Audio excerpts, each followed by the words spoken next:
ৰুদ্ৰাক্ষৰ theatre যদিও যোৱা বছৰ জন্ম হৈছিলে যোৱা বছৰ জন্ম হৈ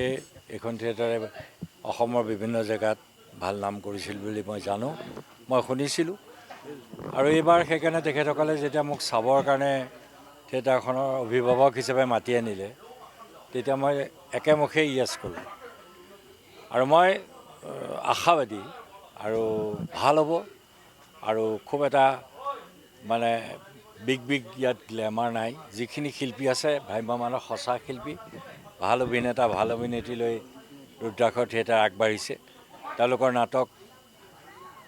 দুজন মানে নাট্যকাৰ দুজনে এজন হ'ল প্ৰশান্ত মেনা আৰু এজন হ'ল অভিজিত ভট্টাচাৰ্যী দুইখন নাটকেই ভাল হ'ব মই জানো কাৰণ তেওঁৰ নাটক মই বহুতবাৰ কৰিছোঁ মই নিজে অভিনয় কৰিছোঁ আৰু দ্বিতীয়তে প্ৰশান্ত মেনাৰ মই এতিয়া যিখন স্ক্ৰিপ্ট পঢ়িলোঁ ৰণাংগনৰ ৰূপহী এইখন অতি সুন্দৰ নাটক হ'ব গতিকে মই আশাবাদী যে অসমৰ ৰাইজে ৰুদ্ৰাক্ষৰ থিয়েটাৰক 1 নম্বৰ থিয়েটাৰ হিচাপে আদৰি ল'ব আৰু মই নটৰাজৰ শ্ৰীচৰণত প্ৰাৰ্থনা জনাইছোঁ যে ৰুদ্ৰাক্ষৰ থিয়েটাৰ যেন অসমত এটা আলোড়ন সৃষ্টি কৰি